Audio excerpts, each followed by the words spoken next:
Welcome to Women in the Paint, where for the next 30 minutes we'll skate through the impact that women continue to have on the world of hockey.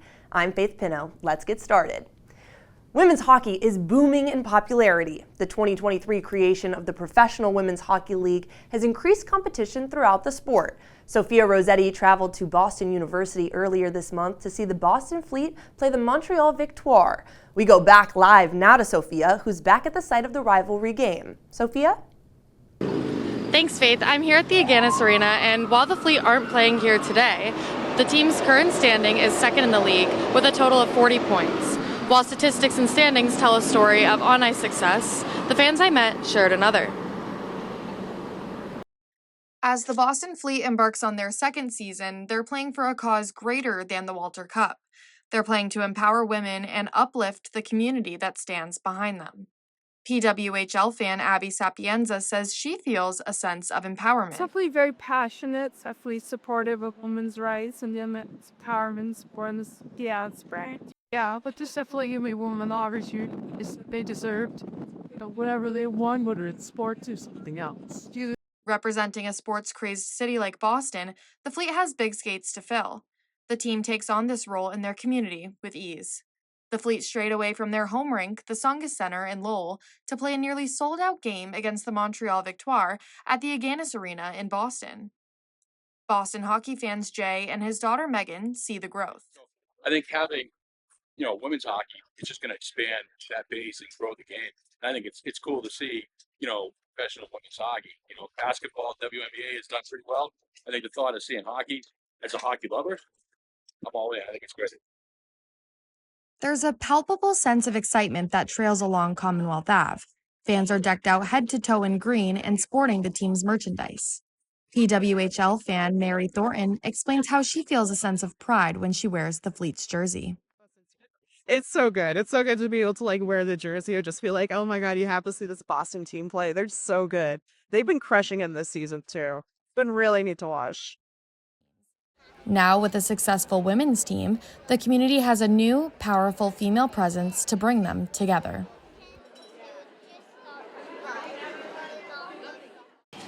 The Fleet says they are making moves to engage fans, including adding new players that skated at colleges across New England, including Northeastern alumnus Aaron Frankel. The goalie is considered one of the best in the NCAA. For Women in the Paint, I'm Sophia Rossetti. Thanks, Sophia. In other PWHL news, this year the league set off on a tour across the U.S. and Canada to play NHL venues. After record-breaking attendance during the inaugural regular season, the league continued to fill arenas in new cities, adding to their fan base. The 9-game tour kicked off in January, and over the span of 84 days, the PWHL played NHL arenas in Buffalo, Detroit, Denver, St. Louis, Seattle, Raleigh City, Quebec City, and Vancouver. Now, few things compare to the thrill of watching hockey games in person, but for many fans, catching the action on television is more accessible. Molly Doherty tells us about the women working behind the screen. Women are breaking more than just the ice, stereotypes too. Sports broadcasting is historically a male-dominated industry. According to a 2022 Pew Research Center study, just 15% of sports reporters are women. It's even harder to get a fair shot behind the camera. Many women struggle to get jobs in control rooms, especially for sports productions. Sam Henchcliffe is a former hockey player for Sacred Heart University. She's now a replay operator for ESPN. Sacred Heart helped set her up for success by creating unique opportunities for women. Every year, Sacred Heart does a all-female broadcast just so everyone can actually see, women are just as capable as men in these fields. We can do everything they can, if not a little bit better. Naomi Pridgeon is a broadcast operator for Sports Media Technology. She hasn't seen many people in control rooms who look like her. With my national shows or more professional, I'm not national, but maybe professional shows, especially with the S&T, there have been many situations where I've been the only woman there. Especially the only woman of color. I've not seen another African-American woman in what I've done, and I'm waiting for the day where I see one so I can just make her my best friend. From rinks to control rooms, men have attempted to overpower women in sports for decades. But women like Sam and Naomi are making one thing sure: we're not going anywhere. For Women in the Paint, I'm Molly Doherty. Thank you, Molly, for that great report. Now, our reporter Callie Crozen takes a closer look at the business side of professional hockey. She joins us now from the Warrior Ice Arena in Brighton. Callie? Thanks, Faith. I'm here outside of the Warrior Ice Arena in Brighton, the home to the Boston Bruins practice facility and some of their offices. Warrior Ice Arena is also home to the world's third largest hockey stick at 68 feet and 7,000 pounds. I spoke to one Boston Bruins employee who works at Warrior Ice Arena about her experience as a woman working in the NHL. Across 32 NHL front offices, 1 in 3 employees are women.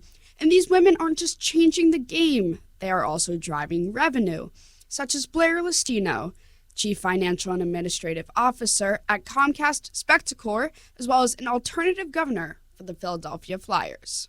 I hate hearing the word like first, like, oh, she's the first woman until you can stop like counting the number of women, you really haven't made progress. Team operations are possible thanks to those behind the scenes, including Betsy Brubaker McGill, the Senior Vice President and Deputy General Counsel at Comcast Spectacor. I'm really encouraged by the number of women that are getting involved. I think it's going to just continue to improve. Hannah Wolf is in her 3rd year with the Boston Bruins as a communications coordinator. It's inspiring to see more women stepping into leadership roles in sports, and I feel like I've learned so much from the women in our organization that I've had the pleasure of working with. It's incredible to come together and see how we've impacted the business as a whole. For Women in the Paint, I'm Callie Crozen. Thanks so much, Callie. Up next, after our break, our reporter Danielle Dubois hits the ice at Bright Landry Hockey with Harvard athlete Kaylee Crawford. And we take a closer look at some of the women who changed the game on and off the ice. Playing hockey isn't as easy as the pros make it look. Our reporter Danielle Dubois hopped on the ice of Bright Landry Hockey Center last week with Harvard forward Kaylee Crawford. Let's take a look at the breakaway. Ready? There. Nice.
tell me a little bit about your hockey journey and at what age you started playing hockey.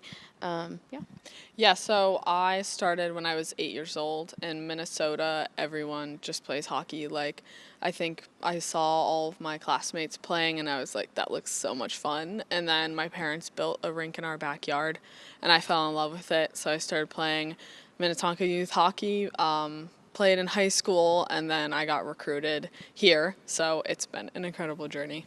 Now, being a women's hockey player, can you tell me about some of the role models in your life, some other hockey players that you've looked up to? Yeah, so when I was really young, I would go to the Minnesota Gophers games, and that was like Lee Steckline, Amanda Kessel, and now that's evolved a little bit with the PWHL. I get to see everybody play, and my two favorite players are Poulin and Stacy. Now, being a part of the Harvard women's team, can you tell me a little bit about the team environment and the group of girls that you get to work with? Yeah, I think what's really unique about Harvard women's hockey is like we're combining excellence on the ice with in the classroom. So you get a bunch of different women in here, and like everybody brings something different. And you know, I'm surrounded by these amazing women every day, and it's like pushing each other. It's nothing like I've ever been a part of.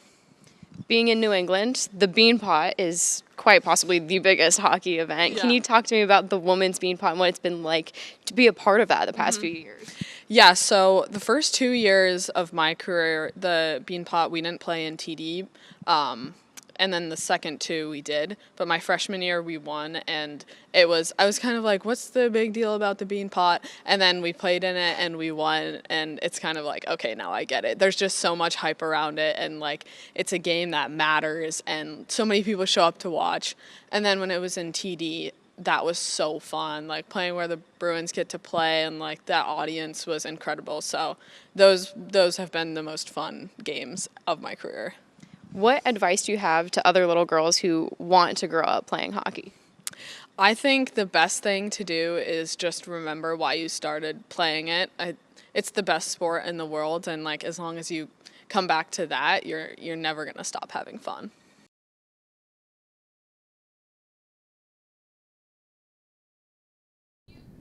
Well, we are so lucky to have Danielle Dubois joining us in the studio now. Danielle, welcome. Thanks for having me. Tell me, what was your skating background like before you hit the ice with Kaylee? So clearly a very experienced skater. No, I think I've probably gone ice skating 5 times in my life and still agreed to this kind of thing just to kind of get the basics of skating down a little bit. I figured a hockey player would be the best person to teach me. I mean, yeah, she looked like she had a lot of really good tricks and tips for you. Yes. You mastered everything, it looked like. What was that like, learning from somebody who competes at such a high level? It was genuinely one of the best experiences. I mean, I've grown up a huge hockey fan, so watching game after game and seeing all the guys and girls out there on the ice, I've always wanted to put myself out there, but I have no skating experience, so I was just like, I can never do this. So being able to sit with her and chat with her afterwards and then learn these skills, like the Michigan goal, which is crazy cool to learn, and just the basic slap shot, like definitely a dream come true. Okay, but tell me, did it give you a newfound appreciation at all for the men and women that you watch on TV every week? Oh, 100%. I mean, I've always talked about how hard hockey is, but then putting it all together on the ice, the skating, the stick handling, the skating backwards. I mean, I didn't attempt that. Skating with one leg up. I mean, there are so many things that they're putting together in the split second that I definitely appreciate more. Now, with your conversation with Kaylee, tell me one thing quickly that just surprised you the most. Really, honestly, the camaraderie of the team overall. That's fantastic. Well, that's what we're doing here all today. Thank you so much for joining us, Danielle. Thanks for having me. All right, now New England is a hub for college hockey. Coming up, a recap of the 2025 Women's Beanpot Tournament. And we take a closer look at some of the trailblazers who helped shape women's hockey in North America. All that and more coming up on Women in the Paint.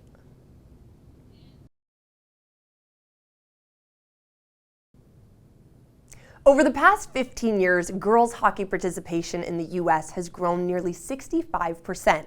According to USA Hockey, nearly 80,000 girls registered to play for the first time last year. Both at a youth and a professional level, women's hockey is transforming, becoming more popular than ever before. Now, as we look towards the future of the sport, however, it's important to recognize the trailblazers, the women who dedicated their careers and lives to the next generation of female hockey players. Known to many Detroit Red Wings fans as the First Lady of Hockey, Marguerite Norris became the NHL's first female chief executive at age 25 in 1952. During her 3 years as president, she led Detroit to 3 consecutive first-place finishes and 2 Stanley Cups in 1954 and 1955. Now, Marguerite remains the only woman to ever have her name stamped on a Stanley Cup. And considered the first superstar of modern women's hockey, Angela James broke gender and racial barriers on her rise to international stardom. Dubbed the Wayne Gretzky of women's hockey, she dominated the ice for 20 years. And after leading Canada to 4 International Ice Hockey Federation World Championships, James hung up her skates. In 2008, she became one of the first women and first Black woman to be inducted into the International Hockey Hall of Fame. Cammi Granato, an 8-time world champion and American hockey legend. Granato played in every world championship for the United States from its inaugural season in 1990 until 2005. In 1998, Granato scored the first Olympic goal for Team USA and brought home some of the country's first gold medals for women's hockey. Today, Granato is just one of 5 female assistant general managers in the NHL. And in 1992, the professional hockey world was cracked wide open. Canadian goaltender Manon Rhéaume did something that no other woman had ever done before. At just 20 years old, the goalie inked a contract with an NHL team. Joining the Tampa Bay Lightning, Rhéaume became the first woman to play in a professional men's league. Today, Rhéaume continues to break barriers in the world of professional hockey, working as a hockey operations manager for the Los Angeles Kings. And Hayley Wickenheiser's hockey career extends well beyond the ice. The Canadian superstar captured 4 Olympic gold medals and 1 silver during her 23 years on the national team. She is the first woman to play full-time on a professional men's hockey team in a position other than goalie. Wickenheiser retired in 2017, joining the Toronto Maple Leafs as another assistant director of player development, before rising to assistant general manager. Women's hockey in North America wouldn't be where it is now today without Kendall Coyne Schofield. The Northeastern alum has won 6 gold international titles for Team USA, along with an Olympic gold medal in 2018. After captaining the U.S. national team, Coyne took a leap into business. With fellow sports legend Billie Jean King, Coyne created the Professional Women's Hockey League. She played an instrumental role in increasing gender equity. Now, Coyne was one of the first players to sign with the PWHL. She captained Minnesota for the inaugural season, helping her team to win the first Walter Cup trophy. And while there are many more women who have added lasting impact to the sport, one thing is for certain: the list will only continue to grow, especially thanks to Coyne's elevation of the PWHL. From women on the ice to the dozens of women leading the league from the front office, the best of women's ice hockey is yet to come. For example, Jessica Campbell. Campbell became the first woman to join an NHL coaching staff when she signed with the Seattle Kraken in 2024. Shattering a century-old glass ceiling, Campbell is reinforcing women's place in men's hockey. Now, each February, college students from around Boston look forward to the thrill of the Duncan Beanpot Tournament. The men's and women's teams from Harvard, Northeastern, Boston College, and Boston University go head-to-head to decide the champion of the hockey hub city.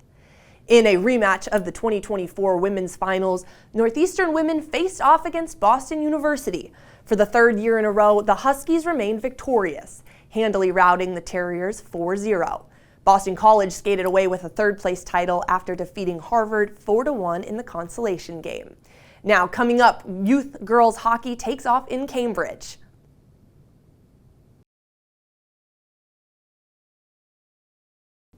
Welcome back to Women in the Paint. As we approach the end of our program, let's take a closer look at the future of women's hockey.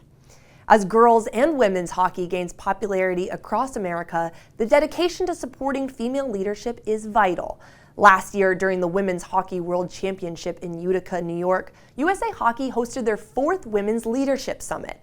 The conference offered educational programming for women at all levels of coaching and administration. From lessons on mentorship, personal development, and networking, the summit's mission is to empower current and future leaders in the sport. Some future leaders, however, are still in the youth leagues.